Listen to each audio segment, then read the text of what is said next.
Mi nombre es Claudia Reyes y tengo 81 años.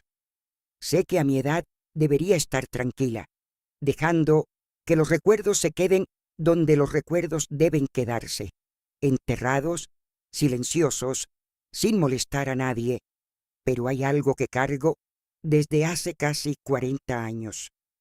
Algo que me prometí llevar a la tumba y que, sin embargo, hoy, aquí, necesito contar, no porque quiera causar daño, no porque busque fama a estas alturas de mi vida, sino porque las historias verdaderas merecen ser contadas completas, con su luz y con su oscuridad. Voy a hablarles de Raúl Velasco, del hombre más poderoso de la televisión mexicana durante 3 décadas, del conductor que descubrió a los artistas más grandes de habla hispana, del señor del domingo por la noche, que millones de familias mexicanas esperaban sentados frente al televisor como si fuera una obligación sagrada. Ese Raúl Velasco, el que todos creen conocer. Pero no voy a hablarles del Raúl Velasco que aparecía en pantalla con su traje elegante y su sonrisa ensayada. Voy a hablarles del hombre que yo conocí, del hombre que lloraba en los pasillos vacíos de Televisa, del hombre que una noche, con una copa de brandy en la mano y los ojos rojos de no haber dormido, me contó algo que cambió para siempre la forma en que entendí el poder, la fama y el precio que algunos hombres pagan por mantener en pie una mentira. Mi nombre es Claudia Reyes. Nací en 1943 en Torreón, Coahuila. Fui la segunda de 5 hijos en una familia de clase media venida a menos. Mi padre era contador en una empresa textil que quebró cuando yo tenía 12 años. Desde entonces, la palabra estabilidad desapareció de nuestro vocabulario familiar. Mi madre cosía ropa ajena. Mi padre aceptaba trabajos esporádicos de lo que fuera. Nosotros, los hijos, aprendimos muy temprano que la vida no regala nada, que cada peso tiene historia y que la dignidad es lo único que nadie puede quitarte si tú no se los permites. Estudié mecanografía y taquigrafía en una academia comercial. Era buena, rápida, precisa, discreta, cualidades que en aquella época valían oro para una secretaria. A los 22 años me vine a la Ciudad de México con una maleta pequeña, una dirección de una pensión en la colonia Doctores y la certeza de que o me abría camino o volvía derrotada a Torreón.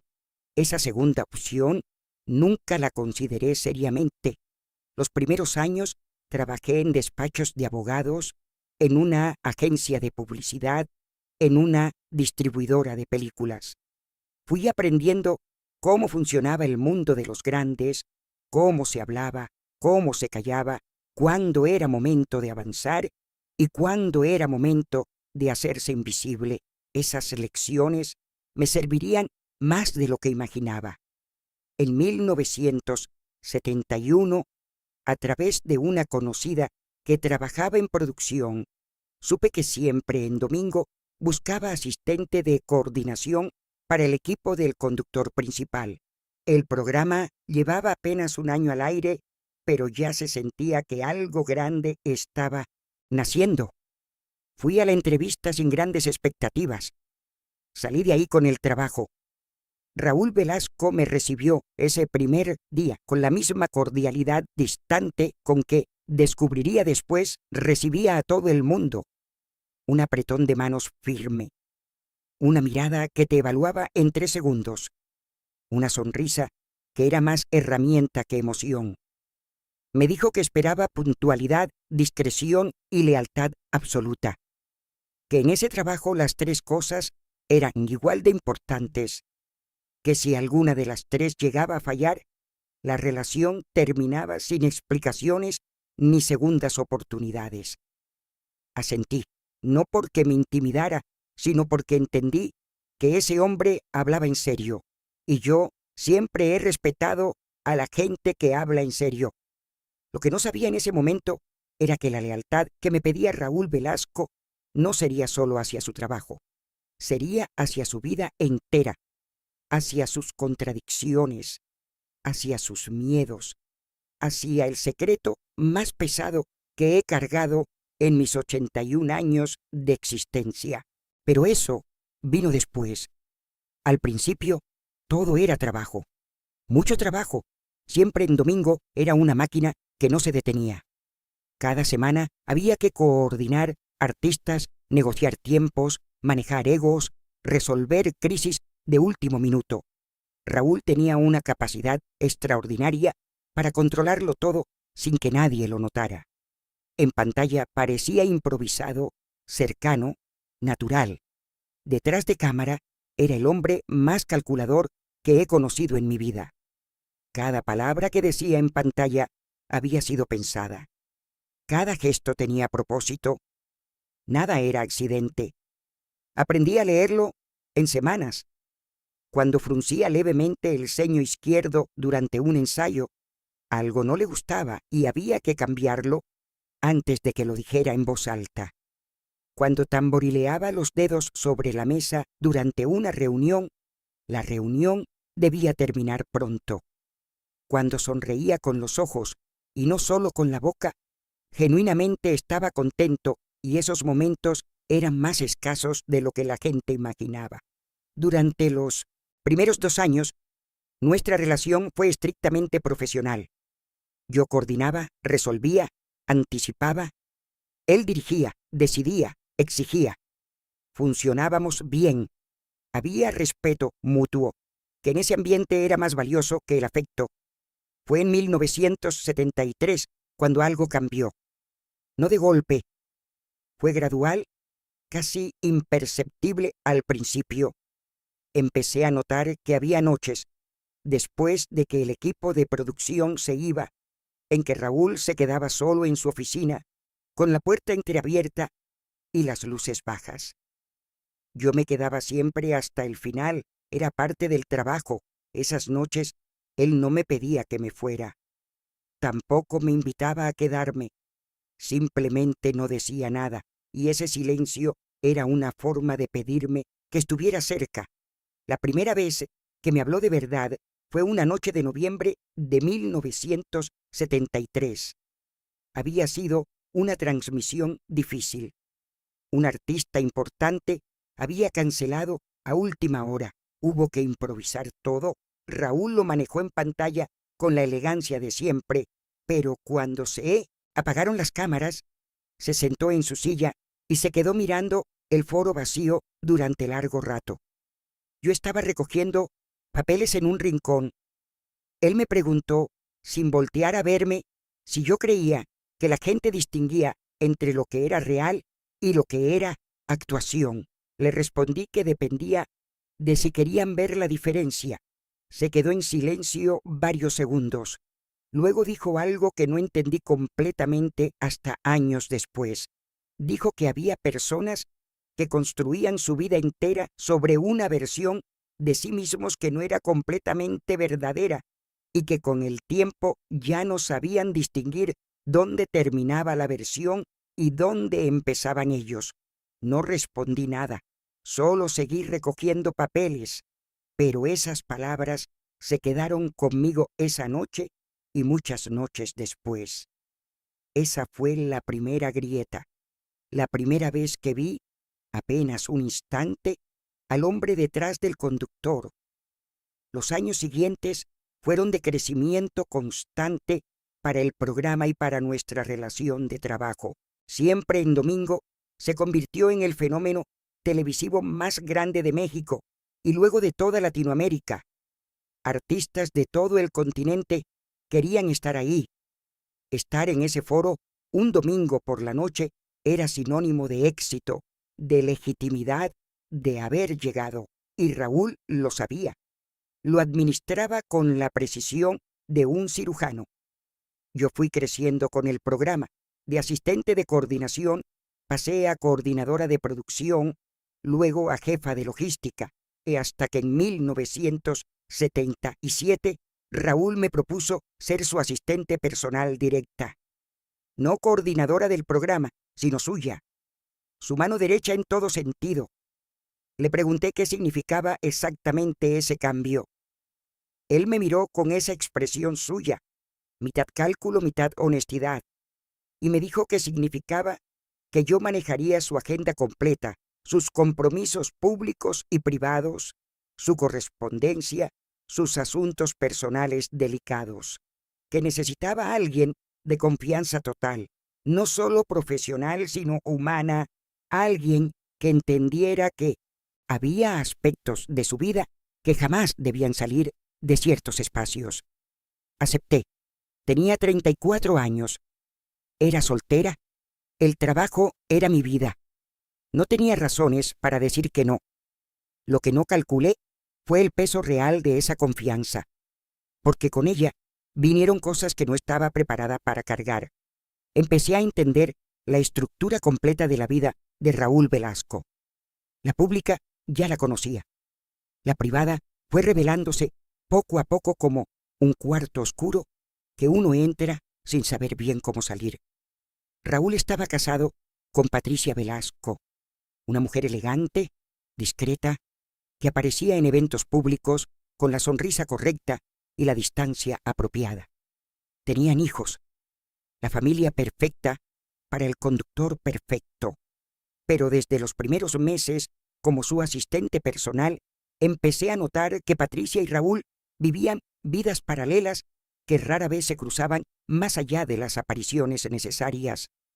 No había pleitos, no había dramas, había algo peor, indiferencia cortés, la clase de distancia que se instala en una relación cuando todo lo que debía decirse ya fue dicho hace mucho tiempo y nadie encontró la manera de arreglarlo ni la valentía para terminarlo. Raúl nunca me habló directamente de su matrimonio en esos primeros años.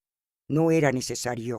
Yo lo veía, y en ese trabajo, ver era parte del oficio. Lo que sí empecé a notar y que me generó más preguntas fue una serie de llamadas telefónicas que llegaban con regularidad a la oficina privada de Raúl. Llamadas que él atendía solo, que podían durar minutos o casi una hora, y después de las cuales su humor cambiaba notablemente. A veces salía más animado, casi con algo de alivio en la expresión. Otras veces salía con con esa oscuridad que yo ya había aprendido a reconocer, la que le tensaba la mandíbula y lo hacía hablar de menos durante el resto del día. Un día de 1978, una de esas llamadas llegó mientras yo estaba en su oficina entregándole documentos que debía firmar. Él me pidió con un gesto que saliera. Lo hice. Cerré la puerta. Pero antes de que se cerrara completamente, escuché dos palabras que él dijo al teléfono con una ternura que nunca le había escuchado en ningún otro contexto. Dijo, mi amor. No era la voz del conductor, no era la voz del hombre poderoso, era la voz de alguien completamente distinto, alguien vulnerable, alguien que amaba de verdad. Cerré la puerta y me quedé parada en el pasillo unos segundos, procesando lo que acababa de escuchar. Luego seguí con mis actividades como si nada. Esa era la regla no escrita más importante del trabajo. Lo que se veía y se oía en esos espacios no existía fuera de ellos. Pero esas dos palabras se instalaron en algún lugar de mi memoria y no se movieron. Semanas después, Raúl me encargó algo que confirmó lo que había intuido. Me pidió que enviara mensualmente una transferencia bancaria a una cuenta específica. No me explicó para qué. Solo me dio el número de cuenta y el monto. Era una cantidad considerable. Le pregunté si debía registrarlo bajo algún concepto particular en los documentos. Me miró y me dijo que lo registrara simplemente como gastos personales y que no hiciera más preguntas. No las hice. Pero durante los meses siguientes, mientras procesaba esas transferencias con puntualidad absoluta, La curiosidad y la preocupación fueron construyendo en mi cabeza una imagen que todavía no tenía todos sus contornos, pero que ya empezaba a tener peso. Raúl Velasco enviaba dinero fijo cada mes a alguien. Recibía llamadas de alguien que le generaba tanto ternura como angustia. Vivía un matrimonio de fachada que mantenía con disciplina impecable. El hombre más poderoso de la televisión mexicana tenía una vida completa que nadie conocía. Y yo estaba, sin haberlo elegido del todo conscientemente, adentro de esa vida. En 1979 ocurrió algo que cambió la dinámica entre nosotros de manera definitiva. Raúl tuvo una crisis que nunca apareció en ningún periódico, en ninguna revista, en ningún programa de chismes. Era martes por la tarde. El edificio de Televisa estaba casi vacío. Yo estaba en mi escritorio terminando correspondencia cuando escuché un ruido extraño viniendo de su oficina. Era como si algo hubiera caído. Me levanté, toqué la puerta, no hubo respuesta. Abrí despacio. Raúl estaba sentado en el piso, recargado contra su escritorio, con la cabeza entre las manos. No estaba inconsciente, no estaba físicamente lastimado, estaba llorando, llorando con esa forma silenciosa y total que tienen los hombres que no han llorado en mucho tiempo y el cuerpo ya no puede más. Me quedé paralizada en la puerta varios segundos. Luego entré, cerré la puerta con cuidado y me senté en el piso junto a él. No dije nada, solo estuve ahí. Después de varios minutos, sin levantar la cabeza, me dijo una sola cosa. Me dijo que había perdido algo que no podía recuperar y que era completamente su culpa.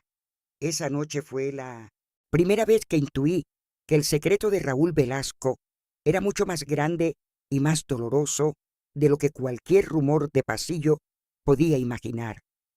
No me contó nada más esa noche. Se recompuso, me agradeció con una inclinación de cabeza que era su forma de decir lo que sus palabras no podían, y se fue. Yo me quedé en su oficina unos minutos más, recogiendo la normalidad del espacio, como se recogen los pedazos de algo que se cayó. Las semanas siguientes, Raúl fue más distante que de costumbre, más encerrado, más controlado. Cuando algo lo perturbaba profundamente, su respuesta era siempre la misma: trabajar más, hablar menos, sonreír más en público. Era un mecanismo tan perfecto que la gente a su alrededor lo interpretaba como fortaleza. Yo ya sabía que era otra cosa. En 1980, el programa estaba en su apogeo absoluto. Siempre en domingo era visto en más de 30 países. Raúl Velasco era una figura continental. Presidentes lo recibían, empresarios lo cortejaban, los artistas más grandes del mundo pedían ser invitados. El poder que concentraba era genuino, vasto y perfectamente administrado.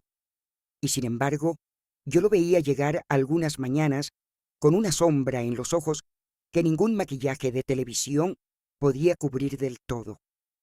Lo veía tomar su café en silencio, mirando hacia la ventana, con expresión de alguien que está calculando cuánto le queda de algo que se acaba. Una tarde de ese año, me llamó a su oficina y me entregó un sobre. Me dijo que era para entregarlo personalmente a una dirección que me daría. No por mensajero, no por correo. Yo, en persona, ese mismo día. La dirección era un departamento en la colonia Polanco.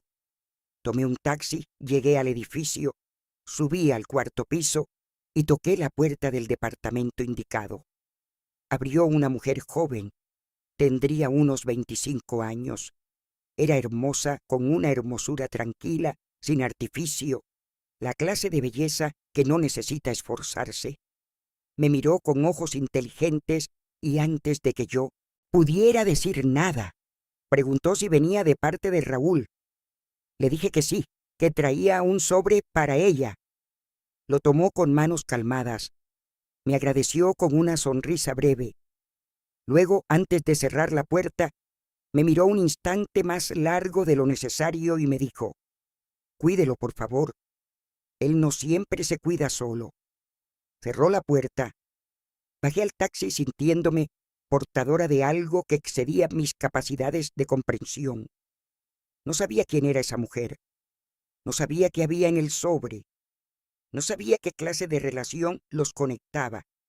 Pero había algo en su forma de hablar de Raúl, esa mezcla de ternura y resignación, que me dijo que esa historia tenía años y tenía peso. Cuando volví a la oficina, Raúl me preguntó solo si lo había entregado. Le dije que sí. No dijo nada más. Yo tampoco pregunté nada, pero empecé a prestar atención de formas distintas. En los meses siguientes fui construyendo un retrato sin quererlo completamente. La mujer del departamento de Polanco recibía las transferencias mensuales. Las llamadas que cambiaban el humor de Raúl venían de ese número. Los únicos días en que lo veía llegar al trabajo con algo parecido a la paz en la cara eran los lunes, el día después de que el programa terminaba, el día en que yo intuía que él tenía tiempo libre, que no rendía cuentas a nadie. En octubre de 1980 llegó a la oficina una solicitud inusual. Una persona pedía reunirse con Raúl de manera urgente y privada. No era artista, no era productor, no era ejecutivo, era abogado. El nombre no me decía nada, pero Raúl, cuando vio el nombre en el papel, cambió de color. Le pregunté si debía agendar la cita. Él estuvo varios segundos sin responder. Luego dijo que sí, que lo citara esa misma semana, pero en un lugar neutral, no en Televisa, no en su casa, en un restaurante discreto donde nadie fuera a reconocerlo fácilmente. Organicé todo. No asistí a esa reunión, por supuesto, pero cuando Raúl volvió esa tarde, bastó verlo para saber que lo que se había hablado en ese restaurante no era nada menor. Se encerró en su oficina las siguientes 2 horas. Cuando salió, me llamó y me dio instrucciones precisas. A partir de ese momento, las transferencias mensuales aumentarían considerablemente y habría un pago único, extraordinario, que debía procesarse esa misma semana de manera absolutamente discreta. Le pregunté el concepto. Me miró con esa expresión que ya conocía bien y me dijo que lo registrara como honorarios legales. Asentí. No pregunté nada, pero esa noche, en mi departamento, sola con mis pensamientos, empecé a unir cabos de una forma que me inquietó profundamente.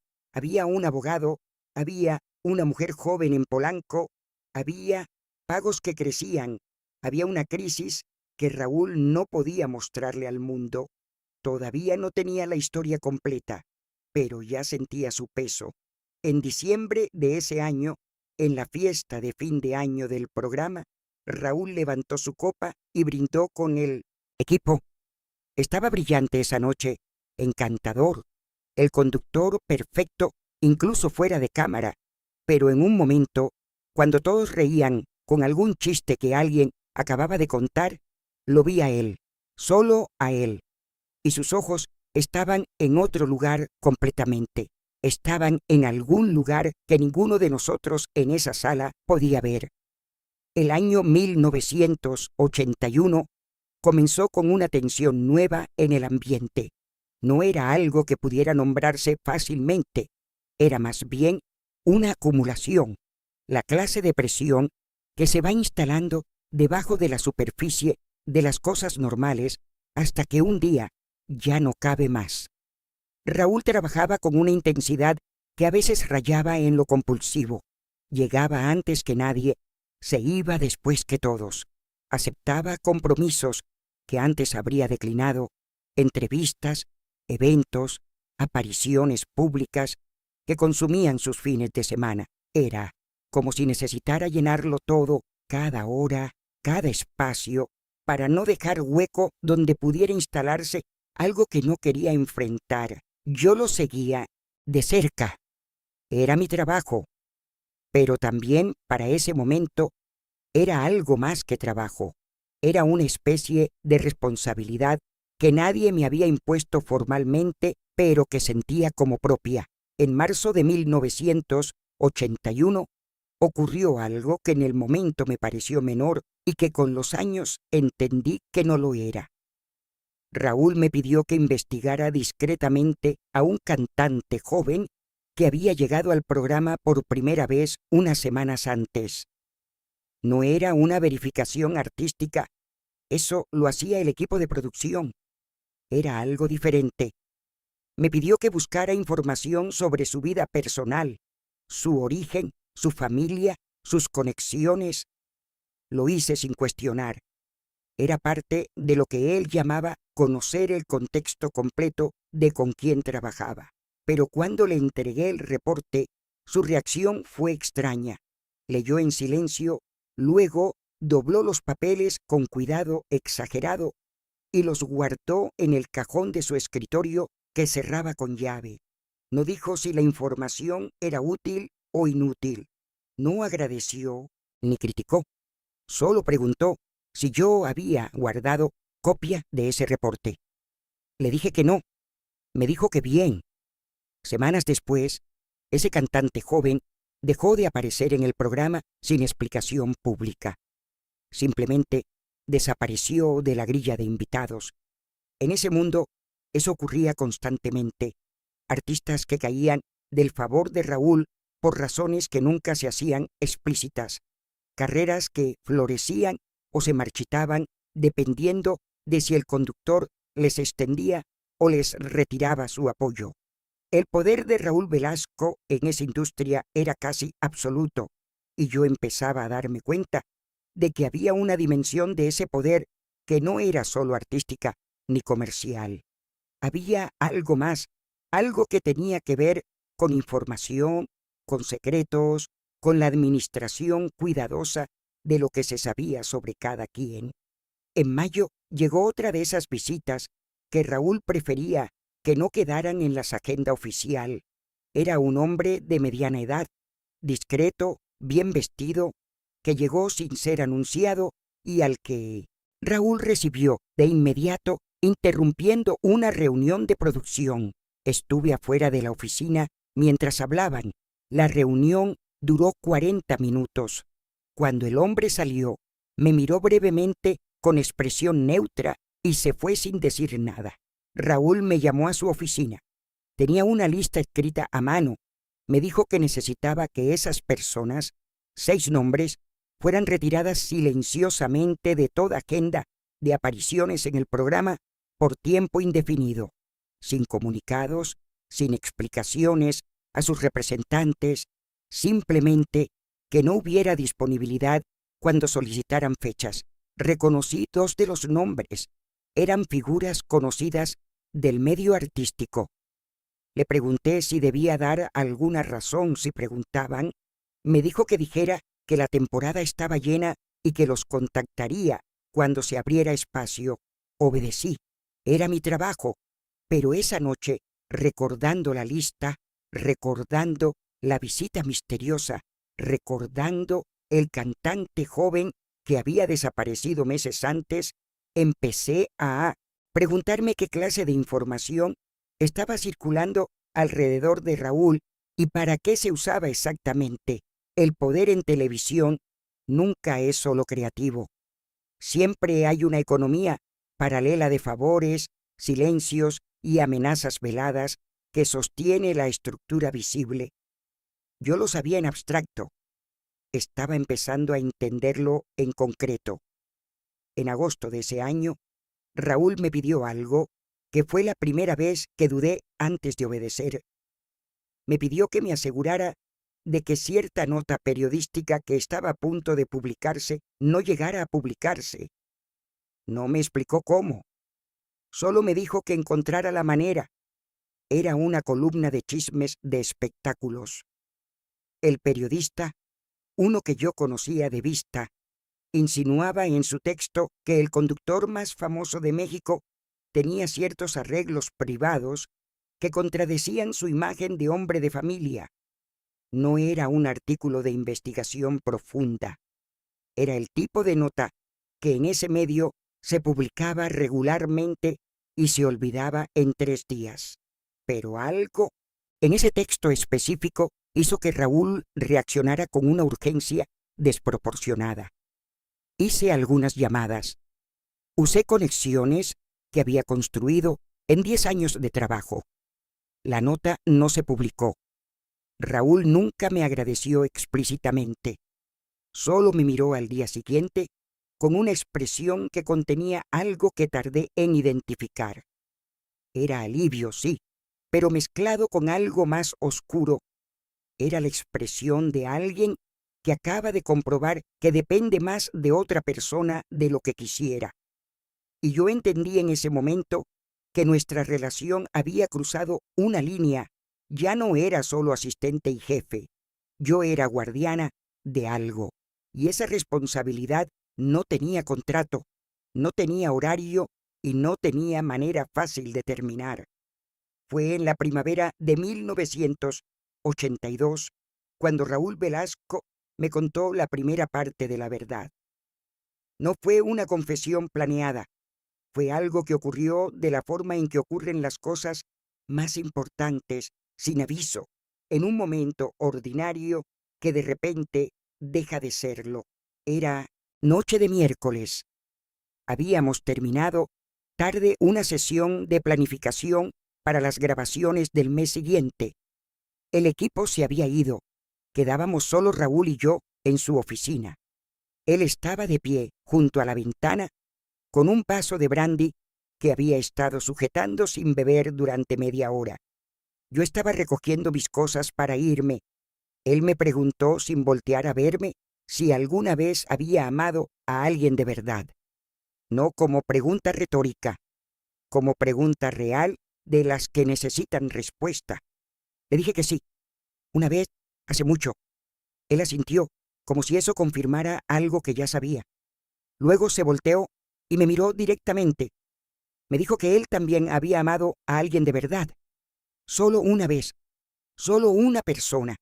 Y que esa persona era la razón de todo lo que él era, lo bueno y lo malo. Se llamaba Sofía. No voy a dar su apellido porque no me corresponde darlo. Era actriz, no muy conocida, con un talento genuino que nunca encontró el espacio correcto para desplegarse. La T había conocido a finales de los años 60, antes de que Siempre en Domingo existiera, cuando Raúl era apenas un conductor de programas menores, con mucha ambición y pocas certezas. Se enamoraron con la intensidad de los que no tienen nada que perder todavía. Ella era libre. Él ya no lo era completamente. Su matrimonio con Patricia existía, aunque ya era más una estructura que una relación viva. Pero eso no detuvo nada. Lo que Raúl me contó esa noche fue que Sofía había quedado embarazada y que él, en el momento más cobarde de su vida, le había pedido que no tuviera al bebé. Se quedó en silencio después de decir eso, un silencio que duró suficiente para que yo entendiera cuánto pesaba esa frase, cuántos años había cargado esas palabras. Sofía no obedeció. Tuvo al bebé. Era niño. Raúl lo supo cuando el niño ya tenía 2 meses. Sofía no lo llamó para reclamarle. No lo buscó para presionarlo.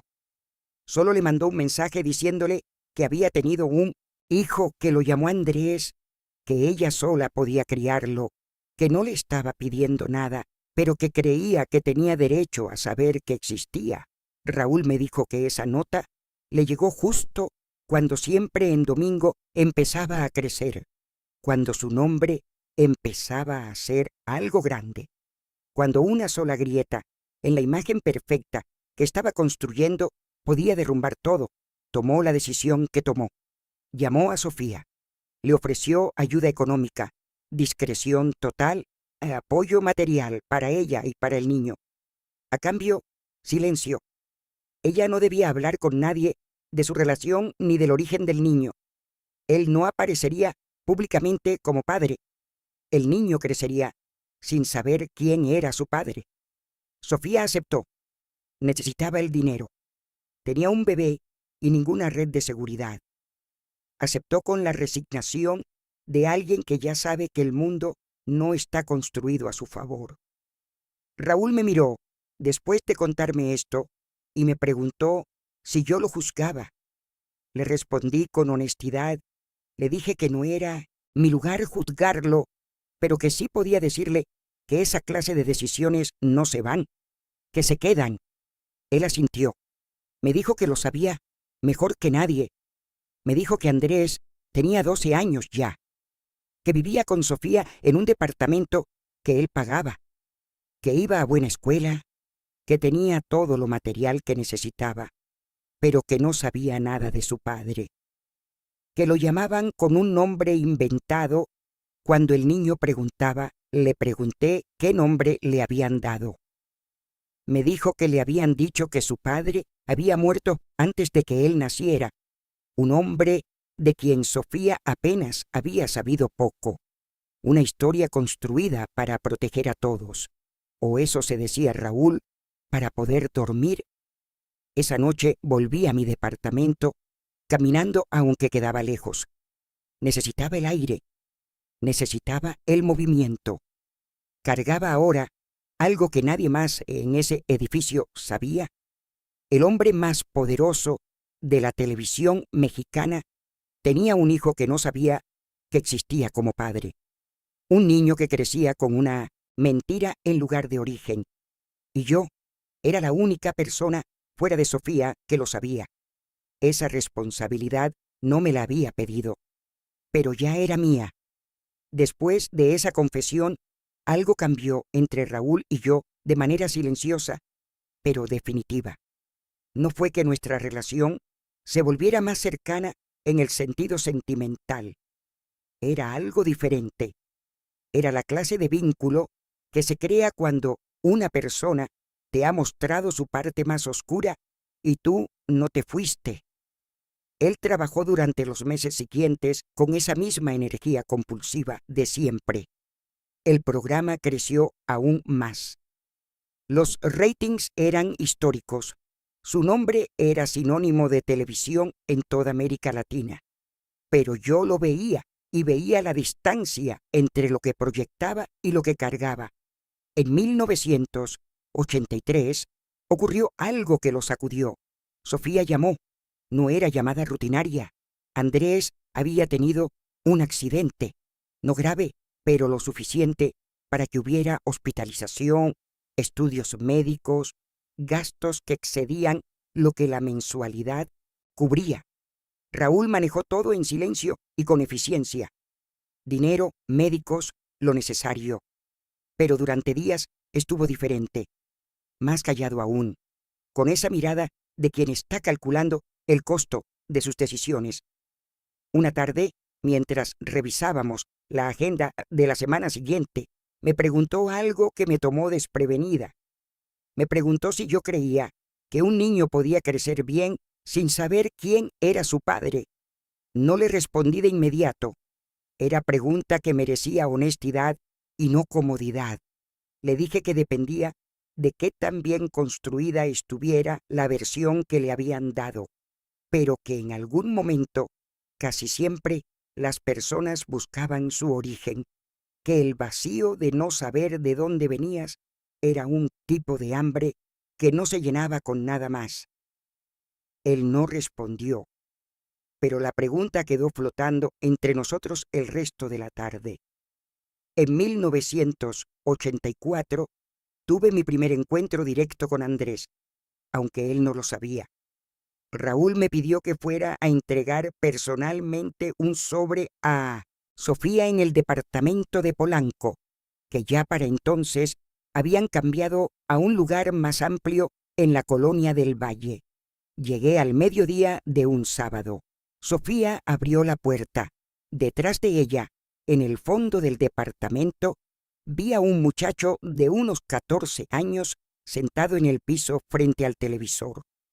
Era Andrés. No tuve duda. Tenía el mismo perfil de Raúl, la misma forma de inclinar la cabeza, algo en la postura que era inconfundible si sabías qué buscar. Sofía me invitó a pasar un momento. Le pregunté por el muchacho con la naturalidad que pude. Ella me dijo que era su hijo, que se llamaba Andrés, que estaba de vacaciones escolares. Él volteó un momento, nos miró a las dos, asintió con esa indiferencia amable de los adolescentes y volvió al televisor. No supe qué sentí exactamente en ese momento. Era mezcla de cosas que no tenían nombre fácil. Ese muchacho no sabía que el hombre cuyo programa estaba viendo en ese televisor era su padre. No sabía que el dinero que pagaba su escuela, su ropa, ese departamento, venía de él. Caminaba por el mundo con un hueco en el centro y no sabía que el hueco tenía forma y nombre. En el taxi de regreso, no pude evitar pensar en la crueldad silenciosa de ese arreglo. No cruel por maldad, eso era lo más complicado. Cruel porque estaba construido sobre miedo, el miedo de un hombre a perder lo que había construido, y ese miedo tenía consecuencias reales en una vida que no había pedido ser parte de ese cálculo. Cuando le conté a Raúl que había visto al muchacho, se quedó muy quieto. Me preguntó cómo estaba. Le dije que parecía sano, tranquilo, normal. Él asintió con la cabeza y dijo en voz baja, casi para sí mismo, que bien, que estuviera bien. Había algo en esa frase tan pequeña que me partió más que cualquier llanto que le hubiera escuchado. Era la resignación de alguien que ha decidido conformarse con noticias de segunda mano sobre su propio hijo. Los años siguientes siguieron con esa estructura paralela. El programa, el poder, la imagen pública intacta. Y debajo, ese acuerdo silencioso que yo administraba desde la distancia discreta de mi rol. Pero en 1986 algo comenzó a moverse. Raúl empezó a preguntar más sobre Andrés, no solo si estaba bien en términos generales, preguntaba detalles, qué estudiaba, qué le gustaba, si tenía maños, si era buen estudiante. Sofía respondía a través de cartas que llegaban a la oficina a mi nombre por protocolo establecido desde el principio. Yo las leía antes de entregárselas a Raúl, no por intromisión, sino porque ese era el procedimiento que él mismo había establecido para asegurarse de que no hubiera nada que pudiera comprometer la discreción del acuerdo. Las cartas de Sofía eran conmovedoras sin proponérselo. Escribía sobre Andrés con el detalle minucioso de una madre que observa a su hijo crecer, sabiendo que ese crecimiento tiene un testigo invisible. Cada carta era también, en 3 líneas, un reporte para un padre que no podía ser padre. Una de esas cartas, llegada en octubre de 1986, contenía algo inesperado. Sofía escribía que Andrés había preguntado sobre su padre, no por primera vez, pero sí con una insistencia diferente. Tenía 16 años y empezaba a necesitar respuestas que la historia inventada ya no satisfacía del todo. Raúl leyó esa carta 3 veces. La tercera vez la dobló, la guardó en su cajón y no habló del tema por el resto del día. Pero esa noche, cuando yo ya me iba, me detuvo con una pregunta que no esperaba. Me preguntó qué habría hecho yo en su lugar. Le respondí que era pregunta imposible de responder desde afuera, que las decisiones que se toman desde el miedo casi siempre parecen razonables en el momento y costosas con el tiempo. Él me miró largo rato, luego dijo que sí, que costosas con el tiempo, que esa era exactamente la descripción correcta. En 1987, la vida de Andrés entró de una manera más directa en la vida cotidiana de Raúl aunque Andrés no lo supiera.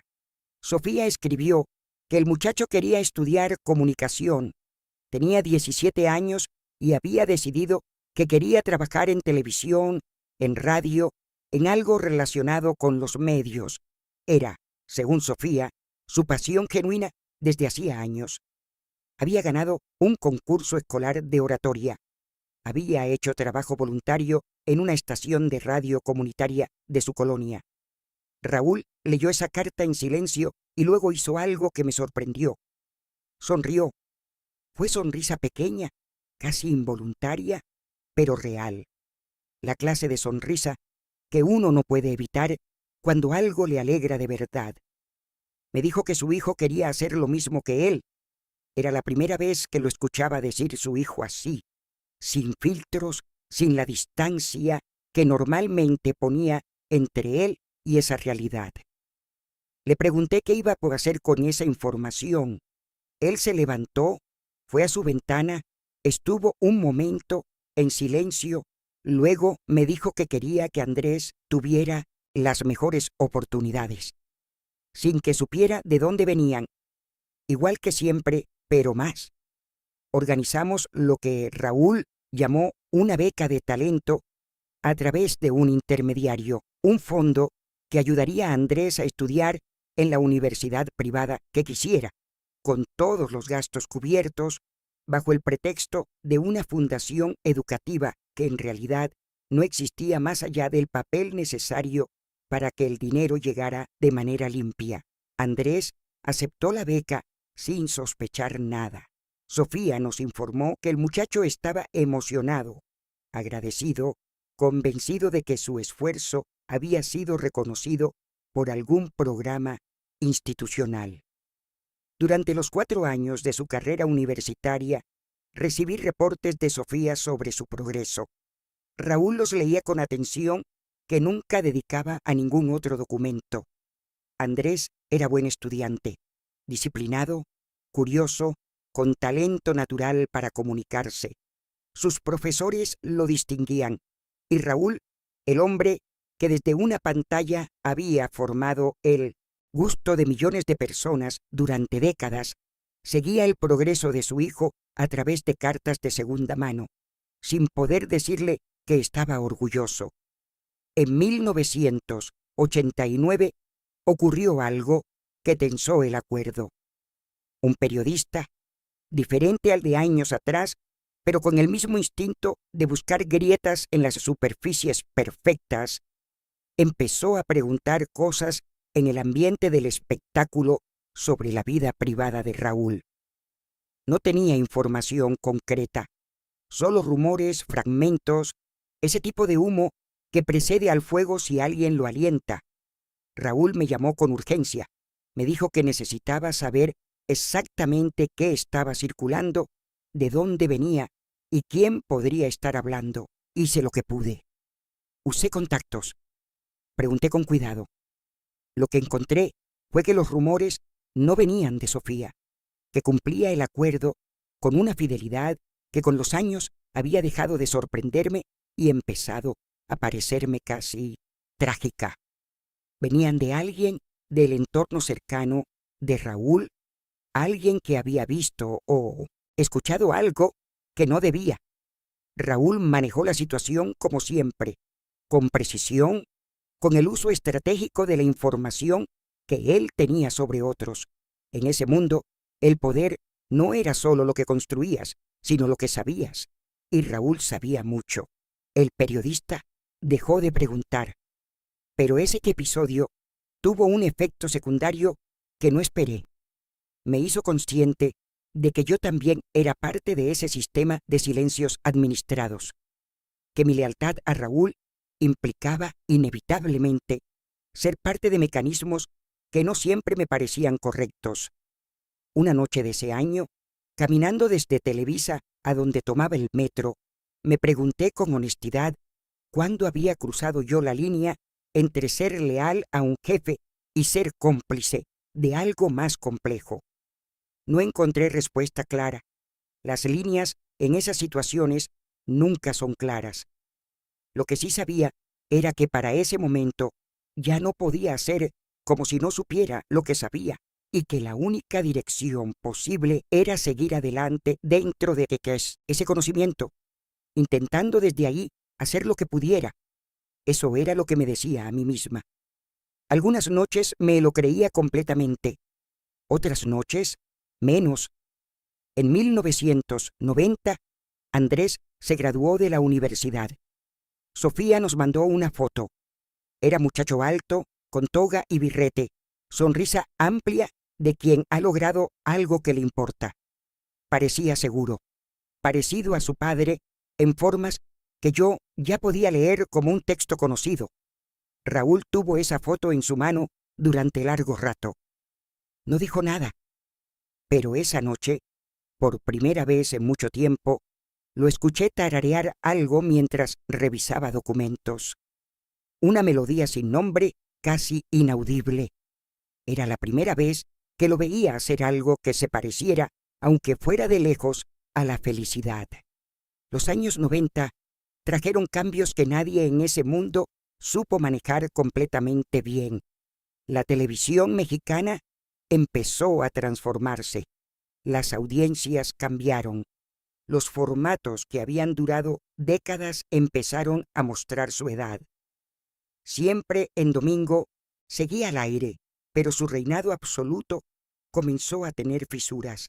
Nuevos programas, nuevas caras, una generación de televidentes que no necesariamente sentía la misma lealtad semanal que sus padres habían tenido.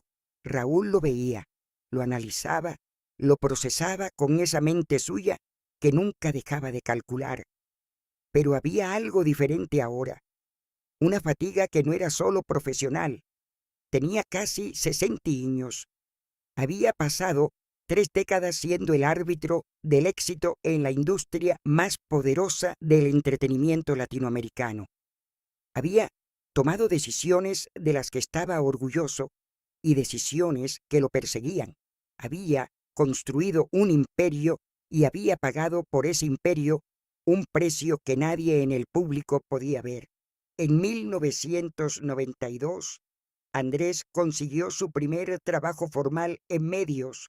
Era producción en una estación de radio, trabajo menor como todos los primeros trabajos, pero era el comienzo.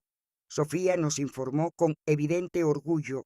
Raúl me pidió que buscara la manera de que Andrés tuviera una oportunidad en televisión. No directamente, no en Televisa, eso sería demasiado visible, pero que a través de contactos pudiera llegar a alguna productora independiente donde pudiera desarrollarse. Lo hice. Un contacto mío, productor de una empresa mediana, recibió una llamada mía recomendando a un joven talentoso llamado Andrés, sin apellido de Velasco, solo Andrés, con los méritos que realmente tenía. Andrés llegó a esa productora con sus propios méritos. El contacto fue la puerta, pero lo que demostró adentro fue suyo completamente. En 1993 ocurrió algo que no había ocurrido nunca. Andrés, trabajando para esa productora, estuvo en una transmisión donde Raúl Velasco participó como invitado especial. Estuvieron en el mismo espacio físico. No hablaron directamente, era un evento grande con mucha gente, pero yo los vi a los dos en ese lugar al mismo tiempo y sentí algo que no tenía nombre exacto. Era la rareza absoluta de ese momento. Padre e hijo en el mismo cuarto sin que ninguno de los dos lo supiera completamente. Bueno, Andrés no lo sabía. Raúl sí. Raúl lo vio. Me lo contó esa noche. Me dijo que había visto a Andrés desde lejos, que había notado cómo trabajaba, cómo se movía en el espacio profesional, cómo trataba a las personas de su equipo. Me dijo que estaba orgulloso. Me lo dijo con una voz que tenía tantas capas que no supe por cuál responder. Ese año, en diciembre, Sofía enfermó. No era algo menor, era diagnóstico serio, cáncer de mama en etapa que requería tratamiento agresivo. Raúl pagó todo, los mejores oncólogos, la mejor clínica, el tratamiento más avanzado disponible. No lo pensó un segundo. Sofía era la madre de su hijo y además había cumplido un acuerdo doloroso durante más de 20 años con una dignidad que merecía reconocimiento aunque no pudiera ser público. Sofía respondió al tratamiento. Fue proceso largo y difícil, pero lo superó. Andrés, que tenía 23 años, la cuidó durante ese tiempo con una dedicación que Sofía describió en sus cartas con palabras que me hicieron pensar que había criado a alguien excepcional, a pesar de todo, tal vez a causa de todo. En 1994, cuando Sofía se recuperó, Raúl tomó una decisión que me tomó por sorpresa.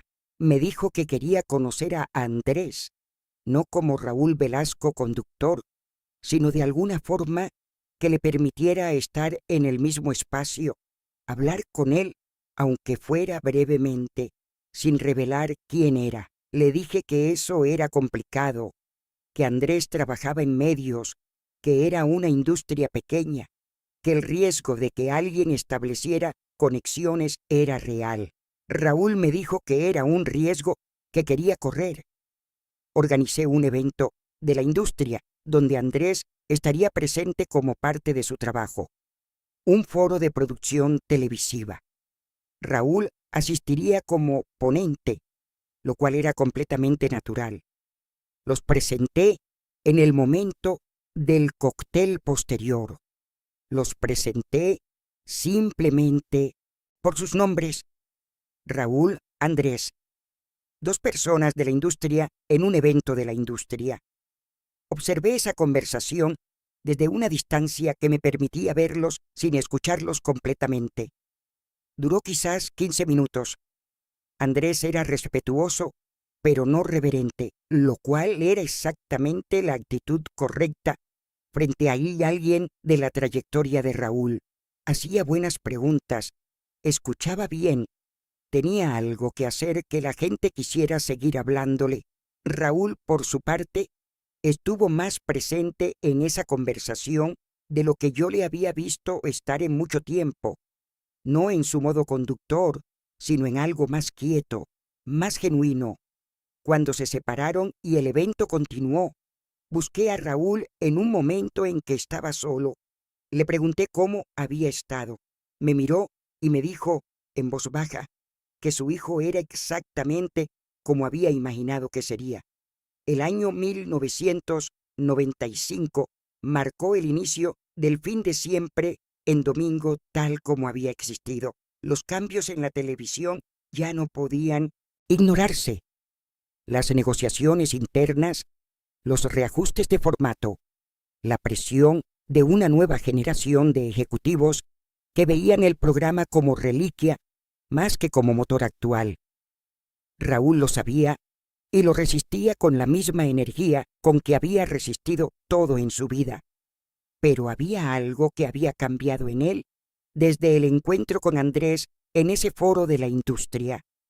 Una especie de urgencia diferente, como si hubiera pasado demasiado tiempo aplazando algo y el cuerpo empezara a cobrarle la deuda.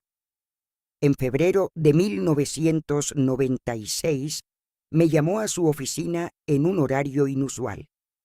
Era temprano en la mañana, antes de que llegara el resto del equipo.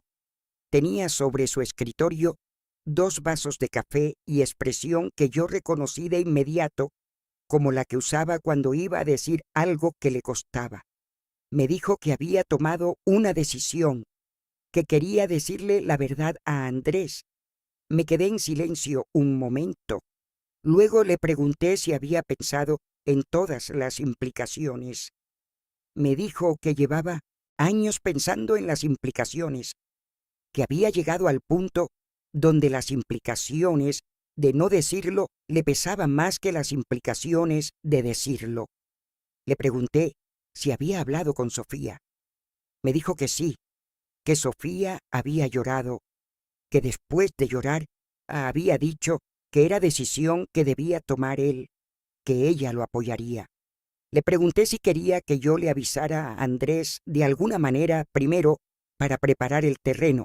Me dijo que no, que esto tenía que hacerlo él directamente, sin intermediarios, sin preparación de escenario, que lo había hecho todo mal durante 25 años y que al menos esto debía hacerlo de frente.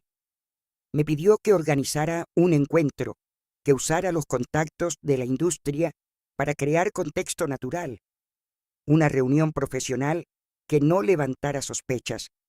Una vez que estuvieran juntos, él se encargaría del resto. Lo organicé.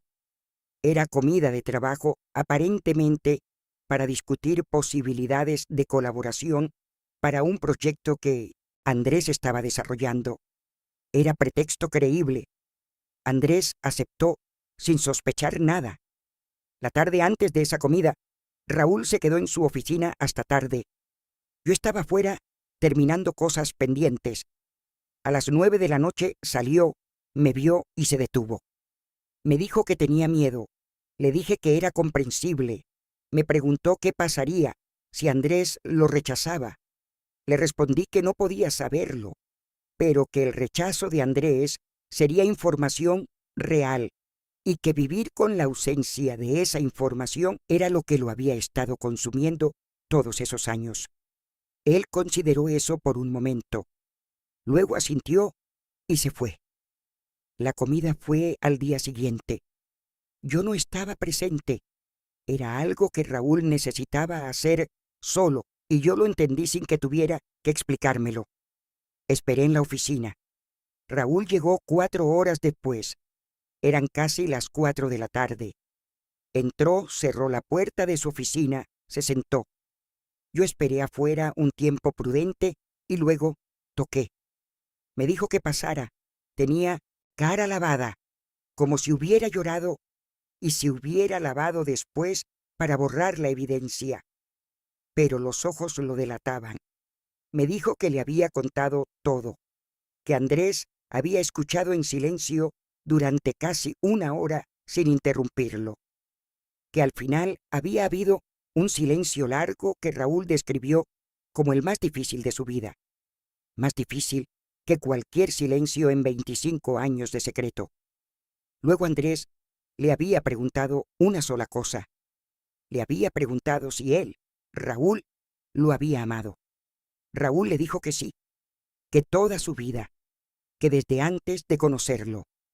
Andrés se levantó, se acercó a él y lo abrazó, sin palabras, sin reclamos, solo un abrazo de alguien que ha estado buscando algo durante mucho tiempo y acaba de encontrarlo. Raúl se quedó callado después de contarme eso. Yo también. Después de un momento, me dijo que era hombre de 64 años, que había tenido todo lo que el mundo considera éxito y que ese abrazo de su hijo era lo más grande que había recibido en toda su vida. No respondí nada. No había nada que decir que estuviera a la altura de esa frase. Siempre en domingo terminó en 1998. El programa más longevo y más visto de la televisión en español terminó su transmisión un domingo de diciembre con Raúl Velasco despidiéndose del público con la elegancia de siempre. Millones lloraron, yo también lloré, desde la sala de producción donde había pasado tantos años. Pero lo que yo lloraba esa noche no era exactamente lo mismo que lloraba el público. Los últimos años de Raúl Velasco fueron años que el público apenas conoció. Se retiró de la exposición constante con la misma determinación con que había vivido todo, sin explicaciones innecesarias, sin melodrama. Yo seguí trabajando con él, aunque el trabajo cambió de naturaleza. Ya no había programa, ya no había la maquinaria semanal que había consumido décadas. Había administración de su legado, de sus compromisos ocasionales, de su vida privada, que finalmente empezaba a parecerse un poco más a lo que debería haber sido siempre. Andrés entró en su vida de manera real, no pública, no declarada, pero real. Se veían. Raúl conoció a la pareja de su hijo Asistió a eventos familiares menores como ese amigo de la familia que nadie cuestiona demasiado. Había construido una relación que llegó tarde pero que llegó. Yo los veía juntos algunas veces. Tenían gestos parecidos que ninguno notaba porque no sabían que los estaban heredando. La misma forma de escuchar inclinando ligeramente la cabeza. La misma pausa antes de responder una pregunta difícil. En 2001, Sofía murió. Cáncer otra vez, diferente al primero. Esta vez no hubo tratamiento que alcanzara. Murió en la misma discreción con que había vivido los últimos 30 años, habiendo guardado un secreto que le costó soledad, pero que cumplió porque había decidido cumplirlo. Raúl pagó el funeral. Fue disfrazado casi cómicamente con lentes oscuros y gorra a pararse en un rincón del cementerio.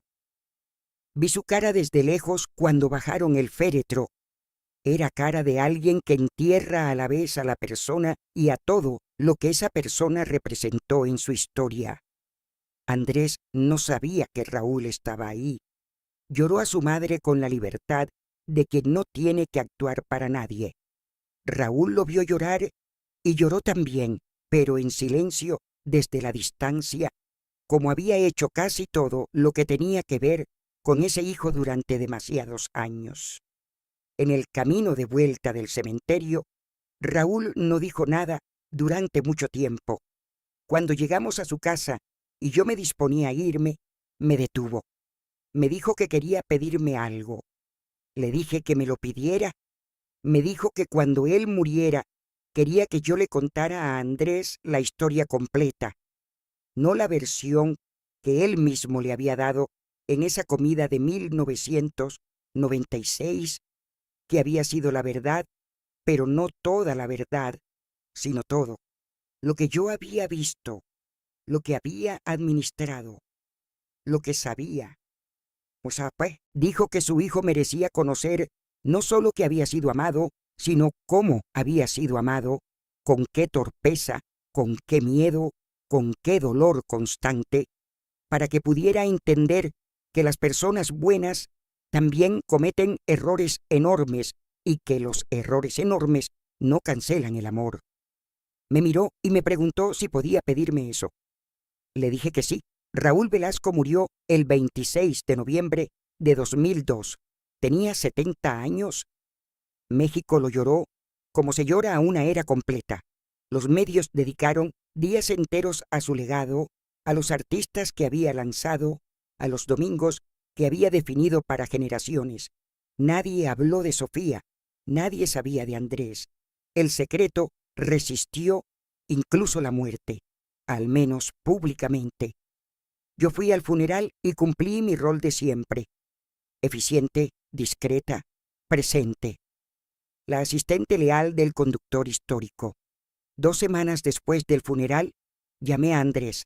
Le dije que necesitaba verlo, que tenía cosas que contarle sobre su padre que él debería saber. Nos reunimos en un café. Le conté todo. Le hablé durante horas. Le conté sobre los miedos de Raúl, sobre las decisiones que tomó equivocadas y las que tomó con amor, aunque salieran mal, sobre los años en que lo siguió a distancia, con los reportes de su madre, sobre el orgullo que sentía cada vez que llegaba una noticia de sus logros, sobre la noche en que me dijo que el abrazo de su hijo había sido lo más grande de su vida. Andrés escuchó todo sin interrumpirme. Cuando terminé, estuvo en silencio varios minutos. Luego me preguntó si yo había querido a su padre. Le dije que sí. No de manera romántica, nunca fue eso. Lo había querido como se quiere a alguien que te ha mostrado su humanidad completa y has elegido quedarte de todas formas. Andrés asintió. Me tomó la mano sobre la mesa y me dijo que gracias por haberlo cuidado, que era evidente que alguien lo había cuidado aunque él no lo supiera y que ese alguien había sido yo. Me fui de ese café llorando, no de tristeza, de algo más complicado que la tristeza.